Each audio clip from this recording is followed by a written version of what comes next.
E agora, em diferido, dessa Europa inteira, mas em bom português, deixamos aqui aquilo que de mais entusiasmante aconteceu à direita em Portugal, desde que o Passos Coelho rapou o cabelo. Senhoras e senhores, o episódio desta semana do podcast Linhas Direitas.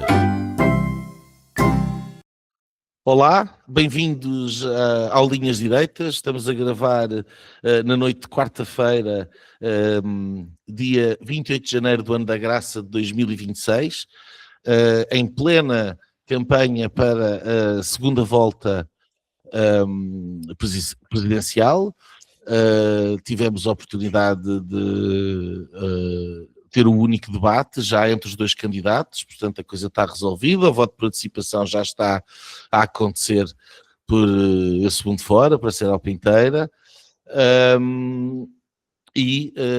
hoje estamos três, estou eu, o Nuno Lebreiro, está o Vítor Nunes, está o Nuno Gonçalo Poças, todos entusiasmadíssimos com o momento político que se vai vivendo em Portugal.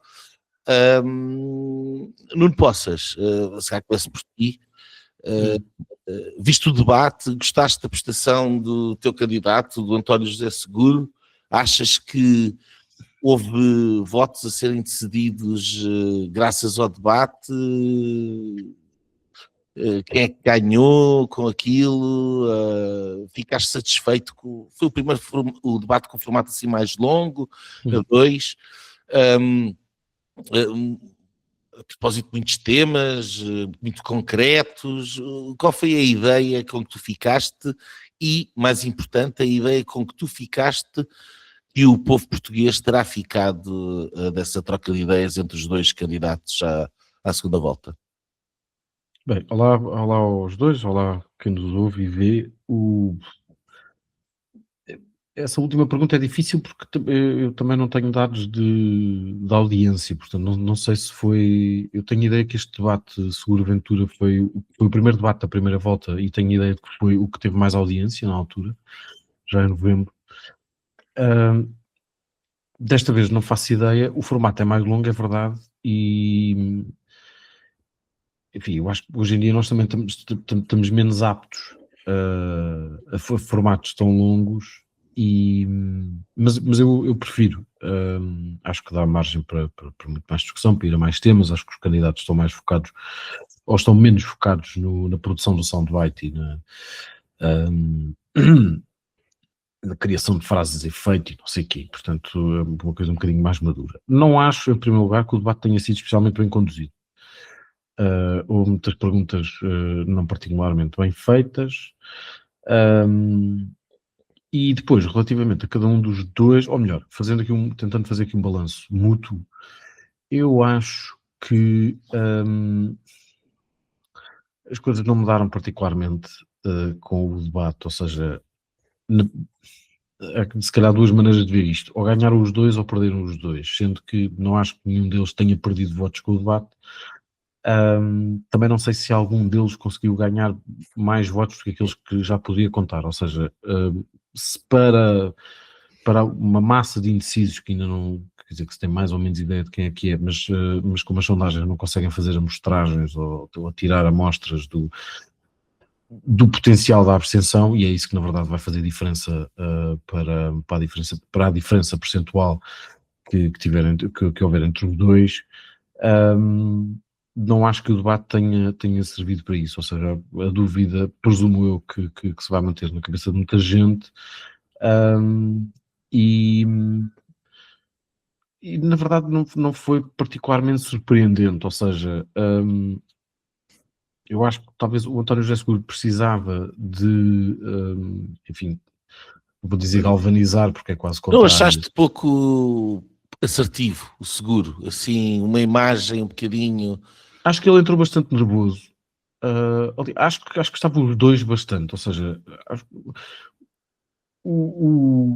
a minha perspectiva de quem, enfim, de um telespectador normal é talvez que o Seguro estava ligeiramente receoso de alguma ideia que se possa ter gerado que o Ventura o ia tirar e fazer acusações gravíssimas e coisas do género, e, portanto, que entrava ali tipo feito bulldozer, e portanto eu acho que ele entrou ali com um bocado com paninhos quentes e com algum receio de que podia ser a postura do adversário, e isso condicionou em parte. Mas depois acho que afinou em determinados momentos, ou seja, ele tem ali 2 ou 3 momentos bastante bons em matérias de corrupção e que enfim, mostrou que tinha trabalho feito e relativamente ao financiamento partidário, ou, enfim, uma tentativa que ele teve de alteração daquelas propostas de enriquecimento ilícito que chumbavam sempre no Tribunal Constitucional por causa da questão da inversão do ônus da prova. Tem um bom momento de soundbite quando diz que eu podia ter recebido 300 mil euros de subvenção política e não recebi, portanto, é uma coisa que normalmente acho eu que as pessoas são um bocadinho sensíveis a esses temas, um bocadinho aquela coisa do Ramalhianos que no fundo se tornou quase um ex-presidente consagrado porque teve 40 anos calado e abdicou de uma reforma. Ou o Passos Coelho. Ou o Passos Coelho, mas não José Sócrates, que é com aqueles 2.000 e tal euros que faz a vida dele. Nem o Vara. E depois tem um muito mau momento que eu consigo perceber porque de facto a pergunta não foi nada bem feita, e na verdade há ali uma crítica que lhe é apontada, que é do facto de não ter tido a rapidez suficiente para perceber o que é que a pergunta queria dizer, que é quando o Carlos Daniel lhe diz, em Espanha vão aprovar a legalização de 500 mil imigrantes, agora assim de repente, sem cadastro criminal, etc. Se fosse você, o que é que fazia? E ele até foi uma coisa bastante ingênua e ao mesmo tempo genuína, que foi, não sei o que é que o Presidente tem a ver com isso. Eu acho que aquilo foi tão rápido que ele interpretou aquilo como, mas eu não me estou a candidatar a Presidente de Espanha. E o Ventura nisso foi mais rápido e diz logo, podia votar. E depois, enfim, depois o seguro lá percebeu e tentou emendar ali um bocadinho a mão e não sei o quê, mas de facto esse momento não foi muito feliz e podia, eu próprio quando vi aquilo disse assim, estás a brincar, mas de facto a pergunta não foi muito bem feita e foi bastante absurda, mas depois condicionou ali um bocado a conversa da questão dos 500 mil, que era, que lá às tantas também diz, quer dizer, mas Espanha é um país que tem uma dimensão que não tem nada a ver com a nossa, quer dizer, se calhar 500 mil em Espanha nós estamos a falar de 50 mil em Portugal, as coisas são diferentes e enfim. Surpreendeu-me, quer dizer, para ser honesto, talvez não me tenha surpreendido assim tanto. Eu achei que, ou tinha essa expectativa, que o Ventura não ia entrar a matar e não ia estar ali 1 hora e um quarto a tentar rasgar e a dizer coisas que, no final das contas, muitas delas iam acabar por ser disparates se começasse a desbobinar e a ligar a metralhadora verbal. Não, mas achei que podia estar ali numa pose talvez um bocadinho mais presidencial, um bocadinho naquele registro em que esteve nas entrevistas com o Santana Lopes, no Now, uma coisa um bocadinho mais institucional, de pose e não sei o quê. E aquilo surpreendeu-me um bocado porque me pareceu, de facto, a perspectiva que eu tinha há uma série de semanas, que era... e que depois fui mudando, mas ontem eu olhei para aquilo e voltei a ter essa ideia, que era, de facto, o tipo ele não quer mesmo ganhar isto, ou seja, isto é... mas houve uma altura que achei que ele que até podia, se calhar isto... Podia acreditar. Sim, que achei que podia ter acreditado, o que mostra de facto que ele é bastante mais inteligente do que muitos outros. Acho que o Coutinho de Figueiredo, por exemplo, apaixonou-se muito mais por ele próprio e acreditou mais no resultado que não veio a ter, e o Ventura nisso acho que apesar de ter os pés um bocadinho mais assentes na terra. Mas acho que isso ficou muito claro e, portanto, com o debate acho que fica aqui uma decisão em cima da mesa, que é se as pessoas querem ou não ajudar o André Ventura a tornar-se o líder da direita, e o que é que pesa mais, ter um presidente do PS ou fazer com que o Ventura de facto se torne quase, na verdade, aquilo que ele sempre quis ser, uma espécie de carrasco do PSD, sendo que o PSD obviamente não precisa de carrasco porque está em suicídio lento há uma série de anos. Mas do lado do Sul acho que falta ali um problema, que é esse gatilho que é inerente à natureza do próprio homem, E portanto seria difícil ser de outra maneira. Até acho que podia ter sido de outra maneira se o Ventura tivesse sido um bocadinho mais agressivo, porque normalmente o seguro em debates em que é mais atacado acaba por responder melhor, ou seja, parece-se uma espécie de bicho manso que quando espicaçado responde e até surpreende bastante. Lembrar dos debates com o Coutinho Figueiredo, até com o António Costa há 12 anos quase. Mas ele de facto não, ou seja, ninguém acaba o debate ali empolgadíssimo e cheio de vontade de ir votar, e portanto, de votar nele. E portanto, eu acho que quem já ia votar nele com mais ou menos convicção, por mais ou menos voto útil, mais ou menos a favor dele, mais ou menos contra o Ventura, já o iria fazer de qualquer das formas. Ali o que pode fazer diferença de facto é, dentro daqueles 2.300.000 votos que teve o Coutinho Figueiredo, o Almirante e o Marcos Mendes, a percentagem desses 2.300.000 que caírem ou para o Ventura ou para a abstenção ou para o António José Seguro são essenciais. Eu acho que ele talvez tenha falhado ali, mas no limite, se eu tivesse que fazer aqui um resumo uma coisa muito sintética do debate, eu acho que não mexeu o ponteiro. Foi uma coisa mais ou menos para claque, e portanto quem já tinha o voto decidido, tem o voto decidido, quem não tinha o voto decidido também não foi com isto que se sentiu com maior ou menor apelo para escolher este ou aquilo. E portanto agora faltam 2 semanas de campanha e vamos ver ao certo qual é que é o registro, sendo que aquilo que se mantém é um bocadinho aquilo que nós estávamos a falar aqui a semana passada, que é, há aqui uma espécie de subtema nisto, que é a crise da direita. E portanto, é muito isso que aqui está em causa. E eu, sobre esse tema, vou-vos passar a bola para vocês, porque sobre esse tema eu estou saturadíssimo. Vítor, tu compras esta narrativa da crise da direita? Porque eu sinceramente não compro assim tanto. Quer dizer, não é que a crise, o problema da direita já existe há muito tempo. Existe a questão das linhas encarnadas, há o facto de haver uma maioria com outro partido, que é o segundo partido da oposição, onde há um fosso onde não se entendem, há obviamente uma concorrência por parte da André Ventura e do Chega em relação à AD, mas quer dizer, até que ponto é que, por exemplo, os eleitores, eu não falo de nós, não é? Quer dizer, eu estive aqui a fazer 500 cálculos mentais sobre em quem é que haveria de votar na primeira volta para que os meus intentos, quer dizer, como se o meu voto pesasse em ouro ali e conseguisse influenciar, pesando nas urnas, rumo aos meus Estavas que eras o Turbino, não é? Que ias lá à área, marcavas o golo e decidias tudo, não é? Não fales disso que eu ainda estou a tremer e portanto com o raciocínio algo titubeante, mas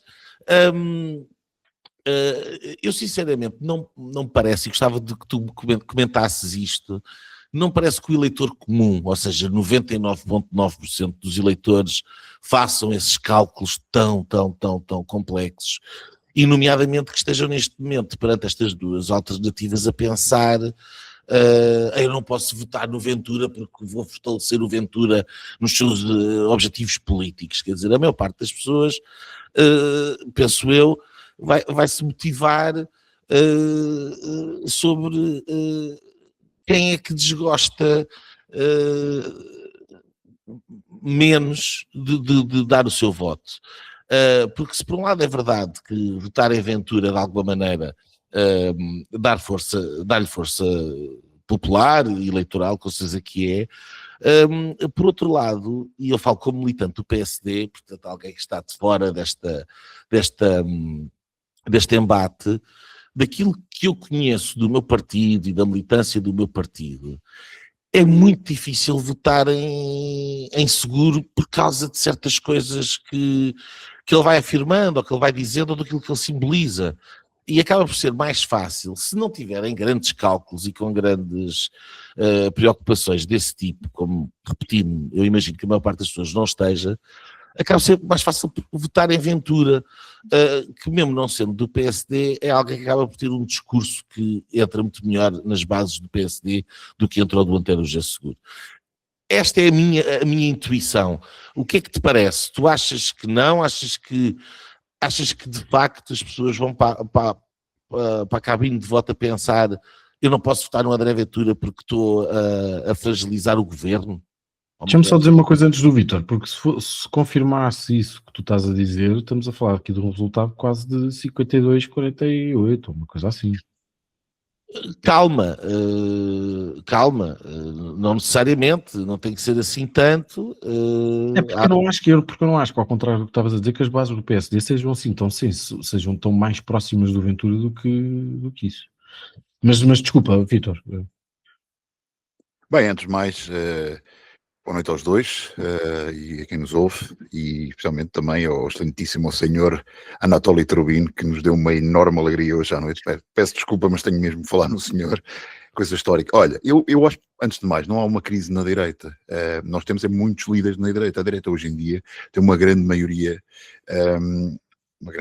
em Portugal, quer dizer, cerca de 60% nas últimas votações, quer dizer, nas últimas eleições que tu tiveste. Portanto, o problema é que vem de trás, quando com o Rui Rio, a seguir a Passos Coelho, começaste a ser uma certa divisão, aparecimento do Chega, aparecimento da Iniciativa Liberal, e que de um momento para o outro, em 2019, aparecem no Parlamento, foram crescendo, acima de tudo por uma má liderança dentro do PSD, que foi levando que muitas pessoas saíssem e fossem acreditando, e tens um Chega que depois também consegue buscar um André Ventura, que é um colosso, temos que dizer isso, é um colosso político como nós não vemos em Portugal há muito tempo, criar um partido que nas primeiras eleições em que vai tem 20 mil votos, depois passa a 60, é voto, apesar de ter sido em 2019, ter tido mais votos que a IEL, na verdade em Lisboa ele é eleito atrás do Coutinho Figueiredo, e por cerca de 2 mil votos, por 2 mil votos podias neste momento ter um cenário completamente diferente. Se a Aliança tivesse corrido melhor,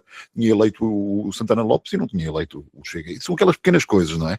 E depois a partir daí de 60 mil votos ou 67 mil votos nessas eleições, até hoje, nós acharmos que é normal o Ventura ter 1.300.000 e 1.400.000 votos. Quer dizer, isto é um verdadeiro cataclismo. E muitas dessas pessoas que já não acreditavam, que não iam votar, nós vimos isso, quer dizer, a participação aumentou cerca de 1 milhão de votos nas últimas eleições legislativas e presidenciais, as presidenciais ainda mais, mas tem uma especificidade da eleição de Marcelo, a reeleição, quer dizer, muita gente não foi. Eu não acho que há uma crise, talvez algumas crises de liderança, e especialmente nos dois maiores partidos não tens líderes fortes.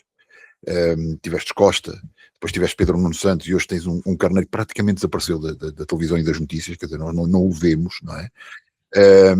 E Montenegro não é um primeiro-ministro, um líder do PSD, como o PSD já teve muitos, não é? E portanto, para isto, e buscar um bocadinho o que o Nuno falou ali há pouco, eu acho que esta eleição, e talvez por isso o debate de ontem, que eu não vi, só li algumas coisas e por motivos profissionais, estive bastante ocupado e portanto não tive tempo nem de ler muito, mas li só algumas coisas.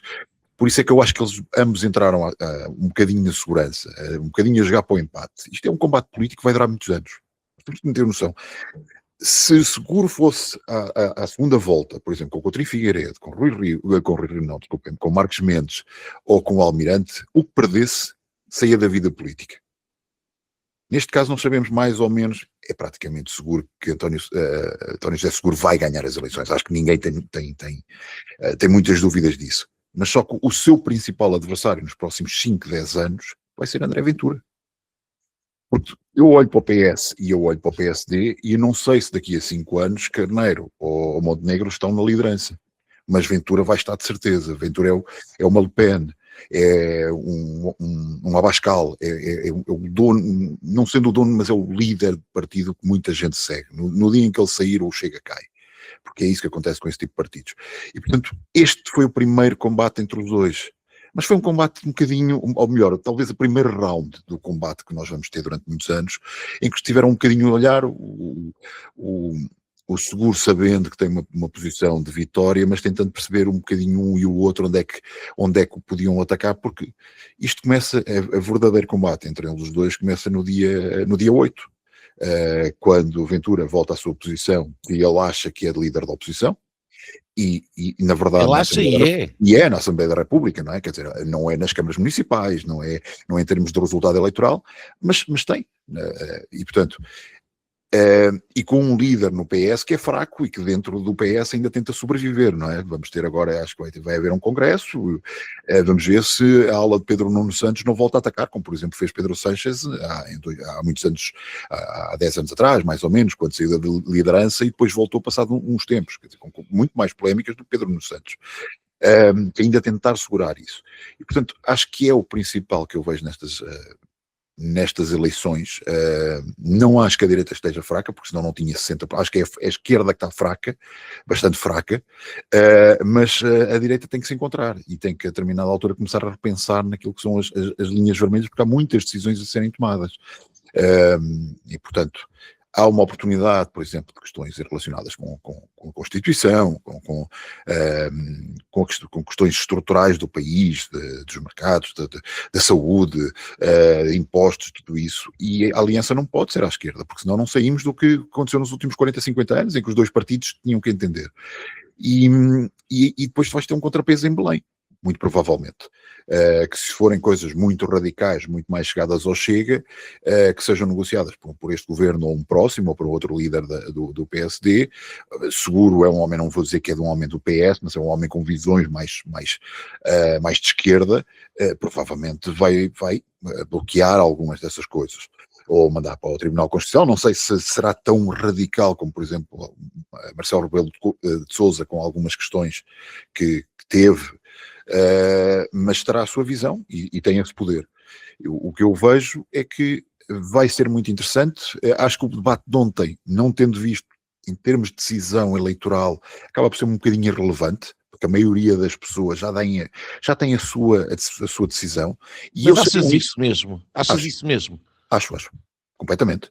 Acho que está a grande maioria, obviamente... Já sabia antes da segunda volta, várias pessoas me disseram: eu vou votar na primeira volta aqui e na segunda volta voto naquele.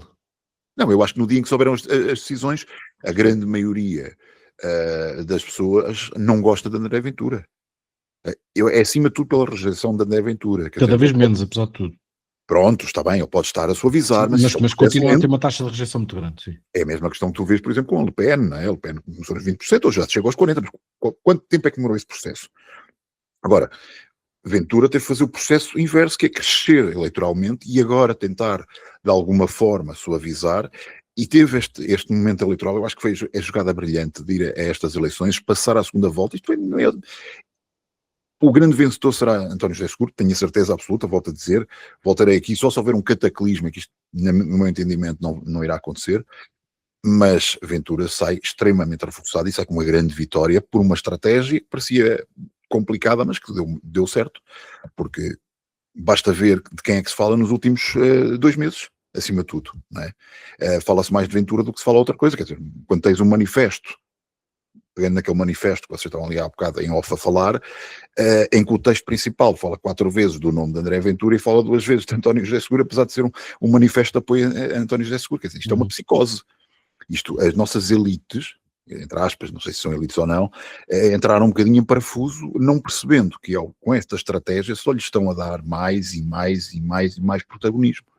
E aí é que eu acho que é um enfraquecimento destas elites, mais do que da direita. Eu acho que as pessoas de direita, há cada vez mais pessoas com visões de direita, sejam liberais, sejam conservadoras, seja o que forem, do que progressistas de esquerda.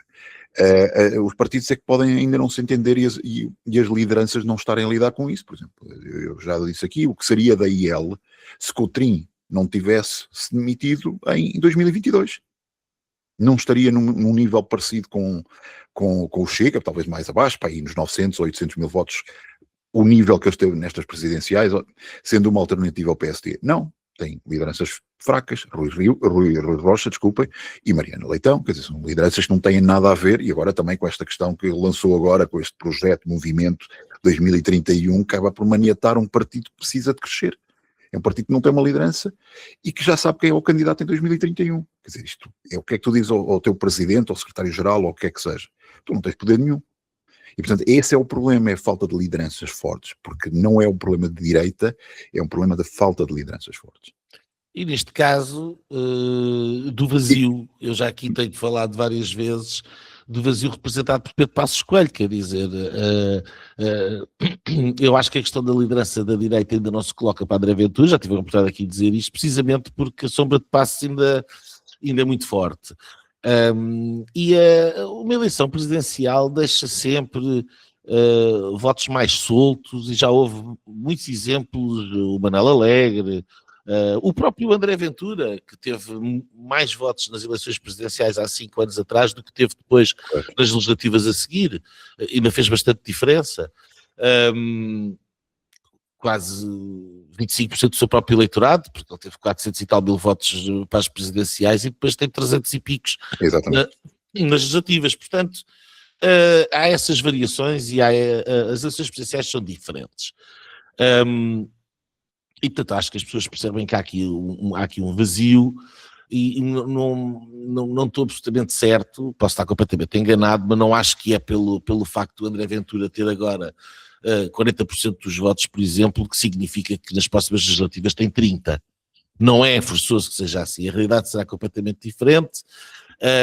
E neste momento, por isso é que eu não entro muito na questão das crises das direitas, porque até a própria AD, que é aqui neste momento tida como o grande perdedor no meio disto tudo, porque de facto, quer dizer, o resultado de Marcos Mendes foi tenebroso, mas quer dizer, a AD, o PSD é o partido mais implantado a nível autárquico, ganhou as eleições autárquicas, é o partido que ganhou as últimas 2 eleições legislativas, está no governo, portanto a AD tem a faca e o queijo na mão para liderar o processo político. E aqui eu estou plenamente de acordo com aquilo que o Vítor está a dizer. O problema é que também para Luís Montenegro os sapatos de Pedro Passos Coelho são muito, muito, muito grandes e ele não os consegue calçar. Portanto, temos aqui, por um lado, alguém que tem o carisma e a força de André Ventura, mas que não tem a estrutura nem as condições para se poder afirmar enquanto líder de direita, e depois, por outro lado, temos alguém que tem essa estrutura e tem todas essas condições para se afirmar como líder da direita, mas que não o consegue fazer porque não tem o carisma, nem a capacidade individual, ou o rasgo, ou a visão para o fazer. E, portanto, sobre a crise da direita, parece-me que a situação é um bocadinho esta. E voltando àquilo que eu estava a dizer, que acho que o voto vai ser mais solto do que aquilo que a gente imagina. Se nós começarmos aqui a fazer um bocadinho as contas e virmos que isto está a 25, 35, e depois quais são os votos que agora estão soltos? Comecemos pelo Almirante. Quer dizer, o Seguro vai buscar os votos todos do Almirante? Eu não acredito. Eu acho que parte do Almirante mais institucional provavelmente votará Seguro, mas a parte do Almirante mais contrapoder, mais farta do normal, se calhar vota Ventura. Portanto, o Ventura vai buscar ali uma percentagem dos votos do Almirante também. Mesmo que seja 2-1, então quer dizer que ele ainda vai ali buscar 5 ou 6% e de repente isto está a 40, 30. Depois temos Marcos Mendes, voltamos àquela questão. Aquele eleitorado que votou em Mendes, que é um eleitorado núcleo duro do velho PSD, é um eleitorado que está confortável com o Seguro. Algum deles estará, mas será todo? Não acredito.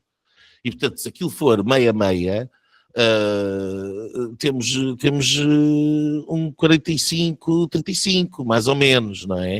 E depois temos aqui a grande incógnita, que é aquele eleitorado de Cotrim. E eu acho que aí é que se vai resolver a coisa, e é onde pode haver a surpresa.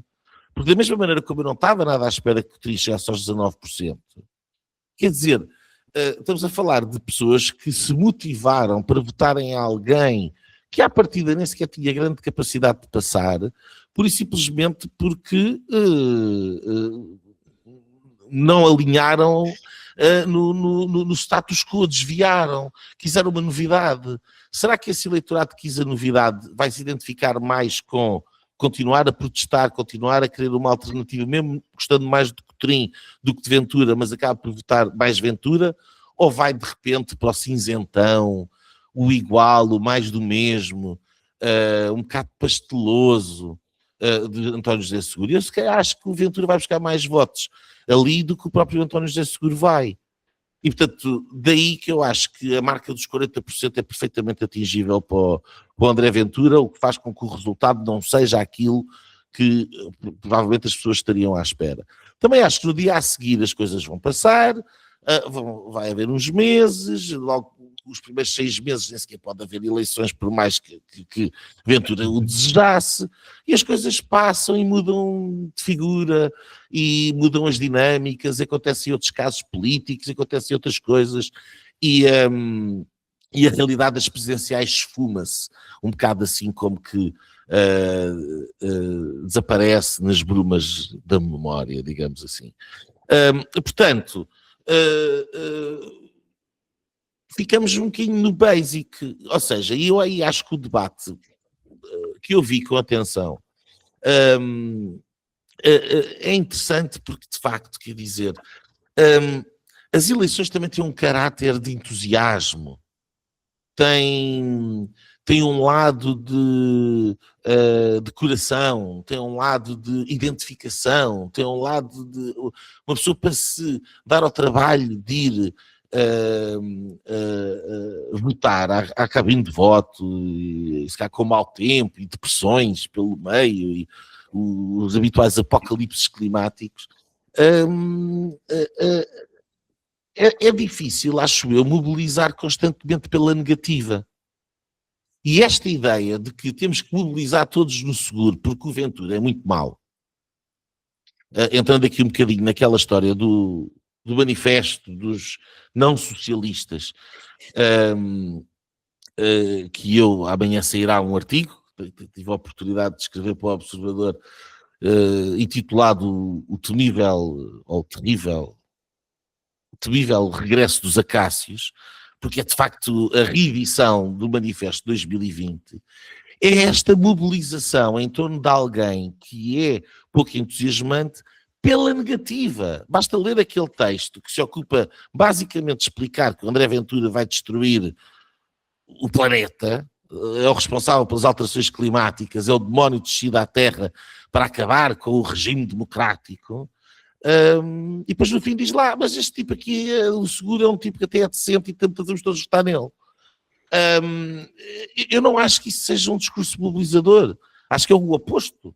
Acho que é um discurso que mobiliza quem tem alguma pretensão, alguma vocação, se calhar, para votar em André Ventura, e desmobiliza muito do eleitorado que poderia estar interessado em votar em Seguro. E depois, falando um bocadinho, porque lá está, o eleitorado Marques Mendes, o eleitorado Cotrim, estamos a falar de um eleitorado que é mais jovem, mas está mais ligado, no caso de Cotrim, imagino, mais jovem, mais desligado das visões tradicionais, mas que me parece que quer uma coisa mais inovadora. Eu acho que o Ventura pode capitalizar aí. E depois, no eleitorado de Marques Mendes, coisas como, por exemplo, o Nuno Poços estava ali a fazer o resumo do debate e falou do momento mau do Seguro. Para mim, o momento mau do Seguro nem foi esse. O momento mau do Seguro foi quando, pressionado pelo André Ventura sobre a questão dos problemas da saúde, ele diz, então, mas isso tem que se resolver. Isso tem que se resolver. O André Ventura até se riu, e eu acho que esse momento é particularmente, e deve ser reverberado pelas redes sociais, aposto, que dá uma ideia de alguém que está ali, de facto, que não vai fazer grande coisa. E todas as propostas dele é no sentido de, não, eu vou fazer menos que o Marcelo, eu vou intervir menos, eu vou ser menos não sei o quê, eu vou ser mais as reuniões de quinta-feira, aquele institucionalismo todo, não me parece que seja muito o espírito dos tempos. E não acho, acima de tudo, que seja galvanizador, lá está, para o eleitorado mais jovem, para o eleitorado que quer uma coisa diferente, para um tempo de maior autenticidade, que se quer ação, que se quer genica e força. E parece que o António José Seguro é uma espécie de almofada de embate que é para todo este espírito, com qualquer vontade de mudança, desinsuflar e amortecer, amolecer e desaparecer. Tudo isto não me parece que são coisas particularmente galvanizadoras para levar a votar. E, portanto, só mesmo a elevada taxa de rejeição do André Ventura poderá garantir a vitória do seguro, que eu não ponho particularmente em causa. Mas, por exemplo, para mim, pessoalmente, a forma como ele se referiu à questão dos 5% da NATO desqualifica-o como para eu votar nele. Eu já não votaria nele por tudo aquilo que ele representa e por tudo aquilo que o partido dele representa no sistema político português. Portanto, ele que seja eleito, mas não é com o meu voto. Agora, e eu vivo bem com isso, convivo muito bem com isso. Agora, aquela história de os 5% e tal, e não sei o quê, e ele usou uma expressão que eu até anotei, carece de evidência científica. Isto é das maiores barbaridades que eu já ouvi alguém dizer, quer dizer, agora há evidências científicas sobre qual é que é o valor que deve ser investido na capacidade militar do país. É óbvio que não, depende da realidade geoestratégica. Até aí os compromissos com a NATO. Ele não tem compromisso com a NATO? Ele vai se virar e para o presidente norte-americano dizer o quê? Olha, saia da NATO, não nos interessa a NATO, ou nós saímos da NATO, não vamos cumprir com as nossas obrigações, quando já se percebeu que é ponto assente que se os europeus não cumprirem com os 5% que estão acordados, vai haver problemas por parte dos Estados Unidos, que são o efetivo garante da NATO e são o efetivo garante da defesa da Europa, incluindo Portugal. Mas que responsabilidade patética é esta? Então, só isto para mim desqualifica-o por completo. E depois a forma, mais uma vez, como se refere ao presidente norte-americano, a mim irrita-me. A mim irrita-me, porque eu já não tenho paciência para esta pasmaceira do mais do mesmo, que emprenha pelos ouvidos da propaganda da comunicação social, e depois vão para lá a ser presidente da República de quê? Para andar ao toque da comunicação social. Eu, pessoalmente, a mim, não. Não, nem pouco mais ou menos. E, portanto, se eu achava, aqui é um tipo simpático e tal, mas isso não chega. Isso não chega. E eu não vi um único momento em que eu tivesse olhado para o debate e tivesse olhado para o António José Seguro e tivesse dito, ora, aqui está um ato, uma palavra, um momento de alguém que pode ser Presidente da República. Não. É-nos apresentado como esta inevitabilidade de que tem que ser este tipo, um empadão, porque o outro prato é venenoso. Portanto, come do empadão, porque se fores provar do fruto proibido, morres. E achar que isto é uma boa estratégia, eu lamento, mas não consigo achar que seja. E acho que o resultado vai ficar muito aquém daquilo que, eventualmente, as pessoas poderiam estar à espera. Eu queria fazer a ponte com a questão do manifesto, que eu sei que o Nuno Poças já falou, aliás, sobre ele a semana passada, mas porque isso sim me parece que continua a ter o impacto. A verdadeira crise da direita está aí. A verdadeira crise da direita está nestes iluminados, nestes conselheiros acácios do regime, que saltam ou intitulam de direita, que não são socialistas, digamos assim, mas que apregoam a divisão profunda entre dois partidos do espaço da direita portuguesa, apregoam a impossibilidade de eles se entenderem para criarem as condições de reforma efetiva do país. Eu sei que é difícil criar condições com o Chega, eu não compreendo o programa económico do Chega e vejo com dificuldades que haja condições para se fazer uma coisa estável com o futuro. Assumo isso perfeitamente. Agora, uma coisa é isso, é essa dificuldade, e trabalhar-se no sentido de se procurar encontrar pontes à direita que de facto viabilizem um caminho de reforma para Portugal. Outra coisa é encostar-nos à ideia de que pura e simplesmente não se pode as linhas encarnadas. No fundo, é as linhas encarnadas. E esse é que é o problema da direita, porque se não houvesse linhas encarnadas, estávamos aqui como o Vítor estava a dizer há bocado. Quer dizer, mais uns pozinhos e até uma revisão constitucional se faz. E eu não consigo entender porque é que isto não é um objetivo político. E não consigo entender estas luminárias, estes conselheiros acácios, salvo pelo medo, imagino, de serem corridos, de se tornarem relevantes ou uma coisa qualquer do género, mas que no fundo são a grande força de bloqueio a que possa haver um entendimento futuro à direita.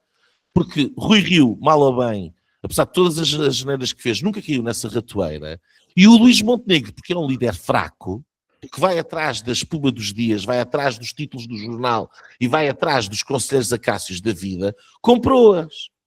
E esta espécie de manifesto e este fosso que agora, durante esta campanha, mais uma vez se faz, ao colocar o André Ventura de lado, de parte, como algo que é democraticamente inaceitável de se trabalhar com, isso sim dá muito mais dano à direita do que qualquer votação que o André Ventura possa ter.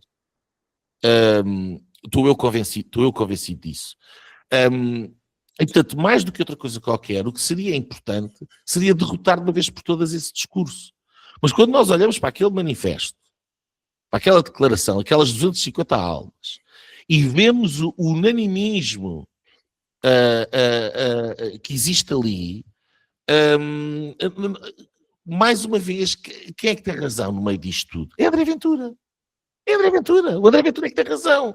Porque quando se junta toda a gente, e eu falo sobre isto no artigo também, e que foi aquilo que eu avisei desde o início com a porcaria das linhas encarnadas, é que ao colocarem o André Ventura do outro lado e toda a gente contra ele, estão a dizer às pessoas que por uma razão ou outra estejam descontentes, aquela é a pessoa em quem devem votar, porque aquela é a alternativa a quem está no poder. E é isto que mais uma vez estão a fazer.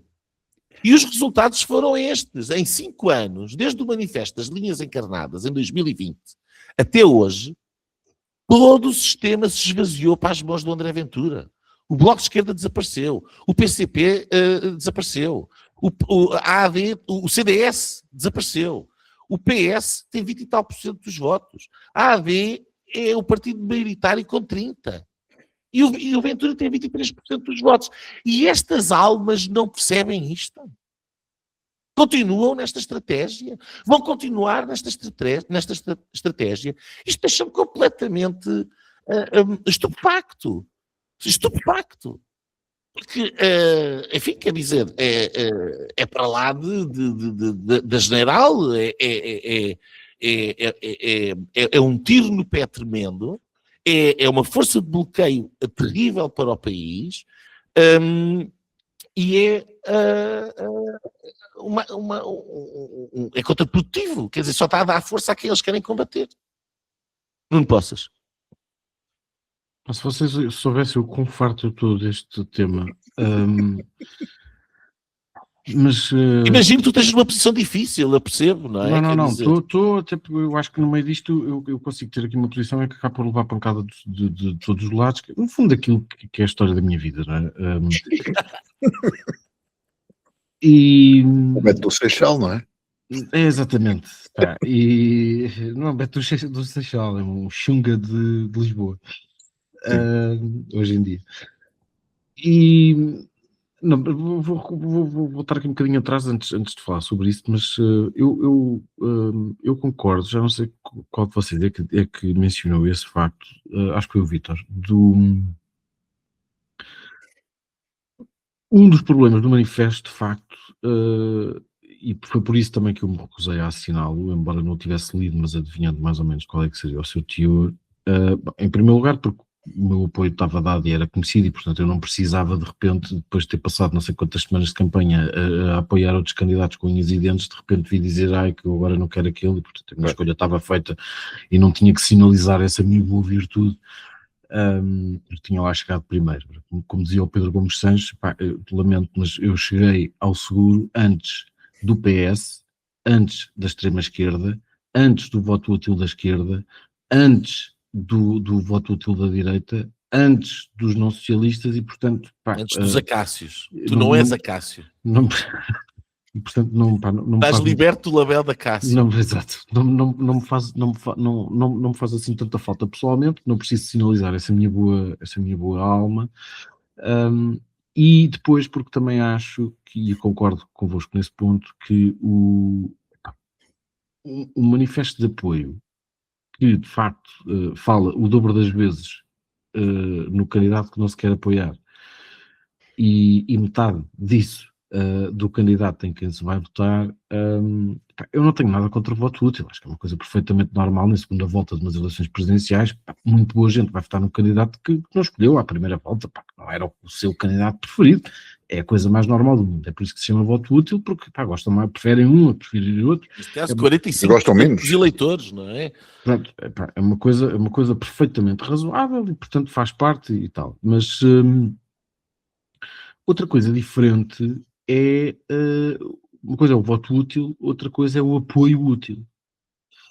Hum, e essa era a minha discordância, porque de facto eu também senti um bocado isso, que é de repente, primeiro dá-se aqui gás de duas maneiras, que hum, é um apoio ao contrário, e portanto serve no limite, é um bocadinho como dizia aquela coisa da Teresa, que dizia sempre que a malta não viu o Big Brother e portanto esquece sempre que o coitadinho no final do dia Zé Maria ganha, sim. o Zé Maria ganha, e depois porque em termos mais concretos, em termos desse fenómeno Big Brotheriano, hum, há- acho que estas coisas funcionam sempre ao contrário, ou seja, esta coisa das elites e do nós que estamos não sei o quê, que somos figuras notáveis e que já não há pachorra para isso, as pessoas já não têm pachorra para isso, as pessoas, o mundo é cada vez mais self, ou seja,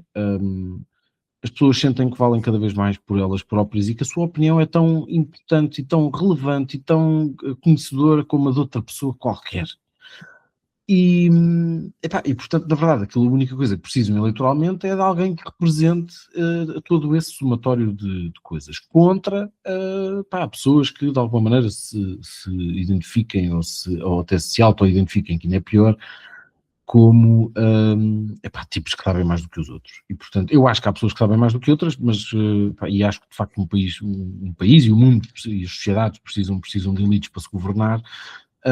Mas de facto não é nesse mundo que nós vivemos e portanto achei bastante E contraproducente. elite que é elite não se comporta desta maneira, não é? Quer dizer, isto é uma pseudo-elite. Não, certo, de acordo, as elites portuguesas também não são fantásticas, mas e, portanto queria só passar por cima disso por causa dessa questão do apoio útil, portanto ou seja, se havia gente que até estava na dúvida entre se calhar não vou votar porque não quer escolher nenhum, e se calhar olhou para aquilo e disse, eu agora vou votar no Ventura. Não sei até que ponto isto será significativo ou não, mas ouvi muita gente a dizer isso. E não me surpreendeu particularmente porque achei possível que esse efeito se surgisse. Eventualmente pode ser em nichos muito politizados, de pessoas, etc. Assim, não sei É se... aquela ideia do candidato ungido que de repente... Sim, mas também não sei se vamos à Guarda, a Castelo Branco, a Bragança, a Porto Alegre, e de repente as pessoas estão todas assim, manifesto quem? Porque na verdade é isto, que as pessoas não querem saber, as pessoas veem o telejornal e vão dizer gosto mais deste ou gosto mais deste, e depois escolhem, pronto, é tão simples quanto isso. E portanto, para voltar aqui um bocadinho atrás, e depois já regresso a isto, essa questão para mim era muito importante, e eu esta semana também escrevi um texto no Observador sobre isso, sobre esta questão dos apoios, porque eu tenho um bocado esta tese, que é, se não têm nada para dizer bem do homem, a não ser de falar mal do outro, então não digam nada, porque na verdade estão a desvalorizá-lo. Se querem só falar se acham que ele não tem nada de bom para dizer, então não digam nada. Se querem mesmo que ele ganhe, se calhar era bom não o estar a prejudicar, porque no fundo aquilo que se diz é este porque É o não há, problema é dos este patos porque bravos, não é? Quer dizer, por mais não há, asneira que seja, não param de grasnar. sim, mas, eu voto neste porque não há um balde e uma esfregona, porque senão votava num balde e uma esfregona, que na verdade é isso que aquilo quer Ou no dizer. turbine. Ou no turbine. E eu acho isso primeiro acho indelicado. E Depois acho que é também, em parte, de algum tipo de sobranceria de alguém achar que vir prestar esse tipo de apoio, que na verdade não é propriamente um apoio, é útil para o candidato. É importante. Epá, isto foi mesmo aqui uma coisa boa que eu fiz. E portanto agora vou ter. Pá, aquilo foi uma coisa que foi importante para as pessoas que o assinaram. Aquilo não foi manifesto nem pelo seguro nem contra o Ventura. Aquilo foi manifesto para satisfazer as pessoas que o assinaram porque quiseram manifestar uma posição. Epá, e é legítimo. Ou seja, tem toda a liberdade de o fazer, é legítimo dizerem aquilo como outra coisa qualquer. Agora, uma das coisas boas que eu acho que o seguro tinha, uma delas, em primeiro lugar, é o facto, tinha e tem, é o facto, e ontem no Ai, debate, surgiu eu acho aí que a isso, boca para a verdade. não, Tinha, já não tem. que tinha, eu estava a dizer isto no sentido em que, porque é que o escolhi há bastante tempo. Certo. Porque acho que ele tem, ou seja, é talvez o candidato que nós podemos ter hoje que mais se aproxima daquilo que é uma espécie da figura de um rei, ou seja, que está acima enfim, dessa disputa e que está disponível para deixar o jogo partidário fluir da maneira como ele entender. E, portanto, ele ontem disse isso até de forma bastante clara, quando disse eu também serei o presidente dos seus eleitores, também será o presidente do seu partido, e, portanto, reconhece essa legitimidade. E isso é importante. Esse é um ponto importante que eu depois, a ver se a gente não se esquece de voltar, porque houve aí uma frição daquilo que o André Ventura propõe para a função e aquilo que de facto o António José Seguro propõe para a função. Sim, mas e até acho que pode ser bastante útil que um presidente deste género, ou seja, que não galvaniza, que não é um presidente de facção, que não está lá a representar ninguém, que o próprio seu partido que o apoia, que o repudia, e portanto que está um bocado acima disso tudo, acho que é o tipo ideal neste momento para que esta clarificação toda seja feita. E pode demorar muitos anos. Eu até acho, no limite, que o António José Seguro, sendo eleito, pode ser o primeiro presidente a não renovar o mandato. Acho que essa possibilidade é bastante plausível. Mas acho que nesta fase pode ser um presidente muito importante precisamente por causa disso, porque de facto as peças do tabuleiro têm que se alinhar, e é por aí que eu lhe reconheço essa... Vês um Hollande. Não sei se... epá, eu não gostava particularmente do Hollande, mas sim, talvez acho que percebo o que tu queres dizer, mas eu daqui, porque, enfim, parto para depois para esse ponto. Eu tenho muita dificuldade com isto, porque eu tenho há aqui um lado, se quiserem, mais de posicionamento político, se quiserem. Ou outra coisa qualquer, chamem-lhe o que entenderem. E depois tenho o ponto de vista um bocadinho talvez mais pragmático, que eu acho que depois as coisas acabam por ser um bocadinho contraditórias com as outras, talvez, mas eu não acho assim tanto.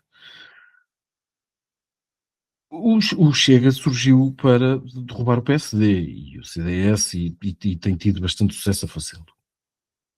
E nos últimos dias tenho pensado bastante nisso, que é até relativamente a essa questão da maioria de direita, começo a ter algumas dúvidas da existência de uma maioria de direita, quando na verdade o eleitorado do PCP, do Bloco de Esquerda, ou boa parte dele, migrou diretamente para o Chega. E, portanto, aquelas pessoas não passaram a ser pessoas de direita, eram conservadoras como sempre foram.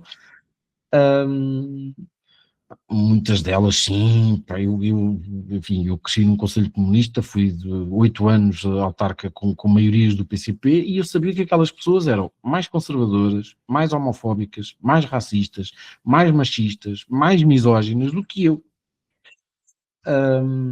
E eram todos comunistas, e bastante deles até eram católicos. E portanto aquilo migrou, ou seja, todos estatistas, claro, muito, enfim, à espera de um paizinho que os governasse e de um senhor prodigioso que lhes dissesse a todos o que é que devem fazer, e o Chega-se uma espécie de uma amálgama, porque ali cabe isto tudo, ou seja, cabem estas pessoas, depois cabem muitos dissidentes do PSD e do CDS, que no fundo se resumem a pessoas que estavam no PSD e no CDS há anos, e a quem as estruturas nunca tinham dado aquilo que elas pretendiam. Ou deixaram de dar. Ou deixaram de dar, incluindo o próprio André Ventura, e eu acho que isto é um erro, eu acho que foi um erro do próprio PSD, do CDS não faço ideia, mas no próprio PSD, e o que demonstra de facto o estado de putrefação a que o PSD chegou quando, olhando para o André Ventura de há 10 anos, era só um excelente jurista e um tipo talentoso, que o PSD acabou por não aproveitar e, portanto, que despachou por uma campanha menor, que era Loures, que era uma coisa para perder. Descobriram um tipo que falava lá da bola e não sei o quê, precisamos de um tipo que seja mais ou menos conhecido, que diga alguma coisa às pessoas, e depois de repente aquilo surgiu. E ele percebeu que tinha espaço para fazer muito mais. E que no PSD não ia ter isso, porque nunca ninguém lhe ia dar isso, porque era encarado como alguém que podia fazer sombra ao status quo do PSD. Portanto, e isso é um... Por isso é que eu há bocado estava a falar essa tentativa de suicídio em câmara lenta que o PSD tem há muitos anos. E o André Ventura é resultado disso. Agora, o André Ventura construiu uma espécie de melting pot de...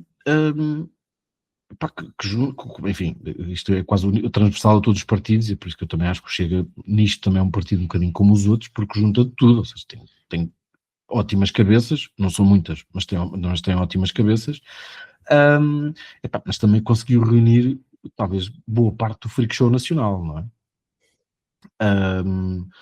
Desde o tipo que roubava malas no aeroporto até a malta do grupo 1143 e neonazis e não sei o quê, quer dizer, aquilo é um freak show. Será a tendência para ir amenizando ao longo do tempo, não é? Parece-me.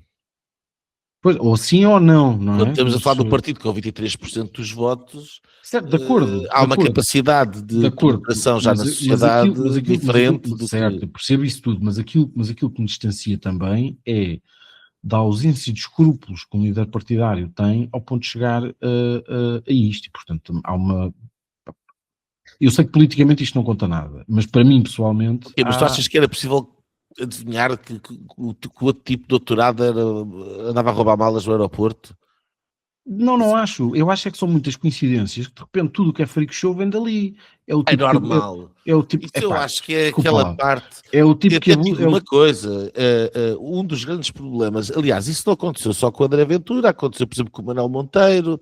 O Manuel Monteiro, quando quis lançar a Nova Democracia, e um partido que era um partido à direita, soberanista, nós temos esta conversa até como o Manuel Monteiro se calhar teve razão antes de tempo.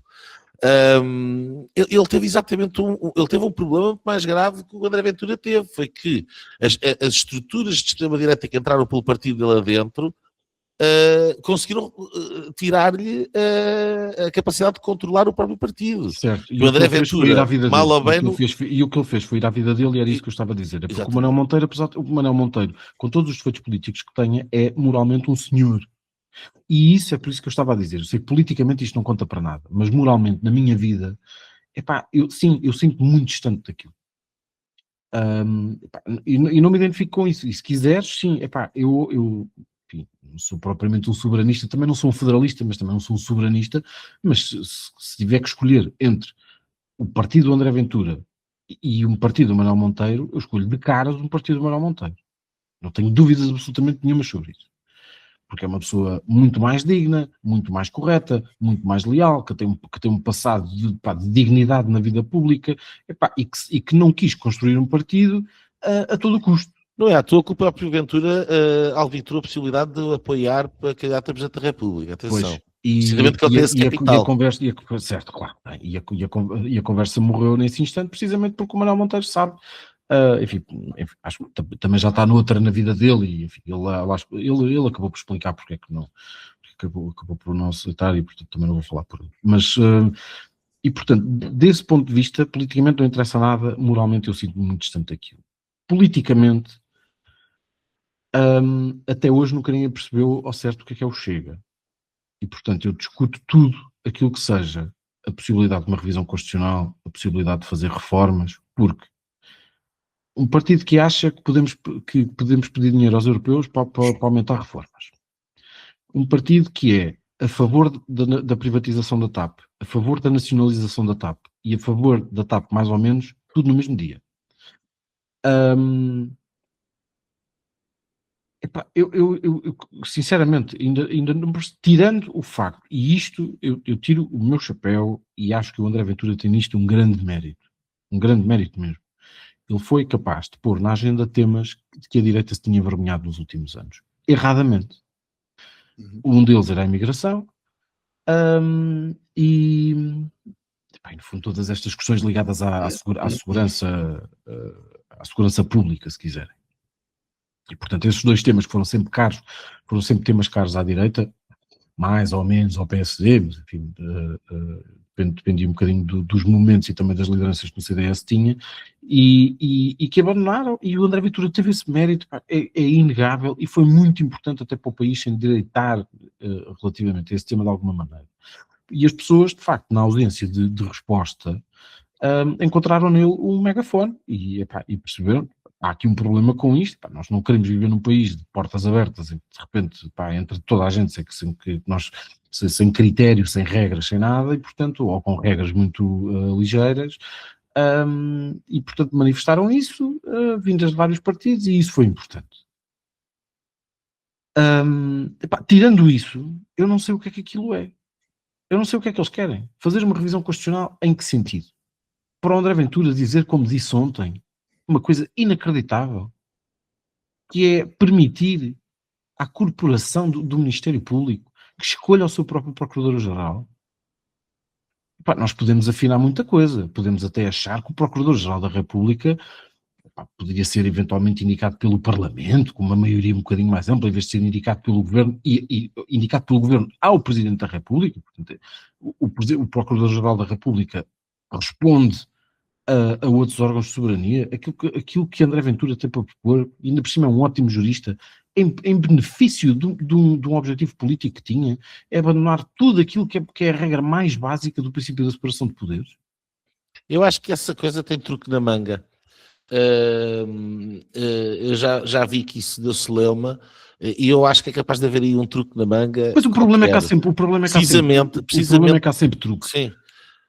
Mas por acaso, Postas, eu gostava de sobre isso, porque é assim, eu tenho um bocadinho mais de benevolência. Não é benevolência para o que o Chega é, mas tenho um bocadinho mais de benevolência para me colocar na posição do André Ventura, conhecendo eu ao longo de tantos anos a realidade político-partidária, e eu acho que ele cometeu uma série de erros. Atenção, o primeiro erro que ele comete, que se calhar depois vão ser virtudes no final. Pois. Mas o primeiro erro que eu acho que ele comete foi a ideia de fazer um partido à imagem do PSD. E, portanto, ao fazer um partido de massas, obviamente, atraiu a mesma espécie de problemas que, ainda mais que o discurso que ele tinha, que o Manuel Monteiro teve. E portanto eu tenho alguma benevolência, porque é óbvio que uma coisa deste tipo, tumultuosa, caótica, etc., não é controlável pelo líder do partido. Quer dizer, portanto, o facto de ele ter conseguido já ter aquilo um bocadinho organizado é um feito. Além de ele ter a capacidade oratória, a capacidade política que tem, há ali já... E apesar de tudo, deixa-me ser aqui honesto, que eu também acho que já aqui disse honesto e justo. Ele também teve, ao contrário do que o PSD e o PS e o CDS ao longo de muitos anos fizeram, ele também tem a seu favor a grande vantagem de, sempre que apareceu alguém fora, já dizer, da normalidade, ele teve a hombridade de dizer esta pessoa tem que sair, e portanto isso também lhe dá muitos pontos. Mas é que tu, Nuno Passos, também foste militante do PSD e tu sabes o que é uma organização política, quer dizer, portanto, se é difícil controlar uma distrital ou uma conselhia, por amor de Deus, quer dizer, controlar um partido, ainda mais nestas condições, é um feito. Não é fácil fazer aquilo que o André Ventura fez de todo. Mas essa é uma questão importante. Mas aquilo é só um projeto pessoal? É só um projeto pessoal? Não, independentemente disso, o feito em si. Eu acho que hoje em dia já não é. Respeito ao feito. Já de muitas pessoas. Pois, mas esse era o outro ponto. Mas eu queria dizer uma coisa sobre a questão ideológica do partido. Porque eu tenho falado aqui muito sobre aquele partido. O Chega surge inicialmente muito com o pendor liberal, conservador liberal, quase libertário do Diogo Pacheco de Amorim, aquele primeiro programa que elegeu André Ventura, etc, etc, etc. E falámos muito aqui sobre a tensão entre os liberais e os estatistas, os conservadores. No sentido até porque muita gente, os tais conservadores da iniciativa liberal que foram corridos, muitos foram para o Chega, e portanto haveria aqui esta tensão. E aqui é que acho que é a primeira coisa que se pode apontar de fundo verdadeiramente negativa ao André Ventura. É que ele não tem qualquer espécie de consistência ideológica, porque se tivesse, a síntese ideológica do partido estava feita. Ele não tem. E, portanto, ele é um bocado um catavento, no sentido em que aponta para onde aquilo eleitoralmente lhe dá mais jeito. Esse é o grande defeito do André Ventura, que eu não sei se algum dia ele o irá ultrapassar. Porque há aqui sempre, quer dizer, se ele não tem agora, o que é que há de vir a ter no futuro, não é? Quer dizer, ele quer ganhar votos, nunca há uma propensão para haver uma definição ideológica que à partida vai sempre alienar o eleitorado. Pronto. Portanto, esse é o grande defeito. Agora, relativamente ao partido, eu vejo-o a definir-se. E precisamente porque o conservadorismo tradicional, especialmente em Portugal, é estatista. E, portanto, aquilo que tu estavas aí a falar da malta que era conservadora, que era do PCP, etc., mas estavam à espera do paizinho e não sei o quê. Isso é malta que trocou o Salazar pelo Cunhal e que agora trocou o Cunhal pelo Ventura. Mas, na realidade, o mindframe é de uma espécie de um conservadorismo que não é o meu. Porque eu sou um conservador ontológico e, portanto, não acredito no guiar, em que o Estado deve guiar a sociedade. Acho que a sociedade deve ser livre e espontânea, e essa é para mim, a verdadeira ordem conservadora. Mas há outro tipo de conservadorismo que entende que, por exemplo, nós somos anti-woke e temos que ganhar a batalha cultural para ir fazer o que os woke estão a fazer, mas com os nossos valores. E isso é muito capaz de vir a ser a síntese ideológica do Chega. Ou seja, ser um partido que vai acabar por unir-se em torno destas questões culturais, que lançaram muito o André Ventura, mas que aquilo que vai dar sustento ideológico a prazo é este conservadorismo de origem mais católica, estatista, um bocadinho encíclica Leão XIII, se calhar corporativa, não é? Que há uma tradição muito grande em Portugal, e que cai muito bem no eleitorado, porque a verdade é que o eleitorado português não é um eleitorado não estatista. É um eleitorado que gosta da proteção do Estado, que acredita que o Estado deve resolver como os políticos portugueses estão sempre a dizer, os verdadeiros problemas das pessoas. Das populações. E isso eu acho que vai acabar por ser a definição ideológica do Chega. Ou seja, uma matriz conservadora, com alguma abertura para o momento mais contemporâneo e, portanto, aquelas grandes bandeiras do aborto e do casamento homossexual e etc., dos setores mais conservadores da sociedade, não foram abraçadas pelo partido. Mas a parte deste conservadorismo mais estatista parece-me que vai ser aquilo que vai definir ideologicamente o partido, porque é a única solução para fazer a síntese entre estes valores mais conservadores e aquilo que é um argumentário mais popular e agradável ao eleitorado das funções do Estado. E se tu vis hoje o André Ventura a falar, e visto no debate, ele fala sobre coisa que o Estado deve garantir isto, deve garantir aquilo, deve fazer isto, deve fazer aquilo, etc. Não sei o quê. Já não tem rigorosamente nada a ver com aquela coisa da libertação e de acabar com isto e acabar com aquilo. Ele fala de quem não merece ganhar os subsídios, que é para dar a outrem. E, portanto, da maneira como eu vejo, aquilo que tu estavas a dizer que não se percebe muito bem o que é, eu começo a ver isto. Parece-me que é isto. Obviamente. E isto é uma coisa que tem um lado positivo para a direita portuguesa, porque, obviamente, acho que ajuda ao combate cultural, que para mim é muito importante. São claros aliados contra o progressismo radical que nós sofremos nos últimos anos, nos últimos 15 anos. Por outro lado,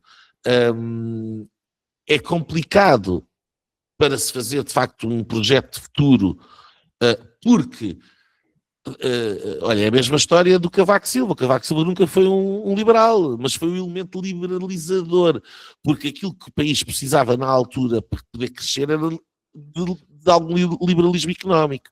E nós estamos a chegar mais uma vez a esse ponto, e por isso, e termino, é complicado que o Chega possa fazer parte de uma solução a longo prazo com esta visão mais estatista da sociedade e eleitoralista. É muito complicado, mas por outro lado também é um teto de charneira para o próprio partido, porque se for esse o posicionamento, e for um posicionamento relativamente fechado, ortodoxo, dificilmente, tendo a oportunidade de governar, e mais tarde ou mais cedo essa possibilidade poderá estar em cima da mesa, terá capacidade para fazer alguma coisa que rompa, de facto, com o status quo. O que quer dizer que o wildcard e o joker à direita de poder gerar alguém que possa, de facto, cortar com a maneira como as coisas estão, com o impasse em que nós estamos, com o estatismo em que nós estamos atolados, e libertar a sociedade, volta para o campo da AD. E portanto, isso cria ali um limite até onde é que o Chega pode crescer. Vítor. Assim, Deixa-me só acabar, depois não vou falar mais sobre isso. Eu, se tivesse que resumir, se calhar para explicar a minha posição, e acho que vocês vão perceber isto perfeitamente. Se tivesse que explicar a minha posição nisto, e é por isso que para mim é muito frustrante, eu estou muito cansado deste tema, é precisamente por não me sentir representado. Eu, se pudesse, vivia em Madrid e votava na Isabel Ayuso. E eu acho que é isso neste momento. Mas podes votar no Moedas? Depois. Mas e é votou. que...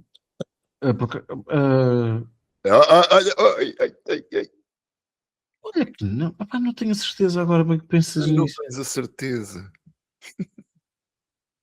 Não tens a certeza de qual gostas mais? Não, é mentira. Eu para a Câmara votei no Moedas por causa de Alexandre Leitão. É verdade, tens razão. Só para a Câmara, mas não votei para a Assembleia Municipal nem para a Junta de Freguesia. Na freguesia votaste aí na tua lista. Olivais em Ação.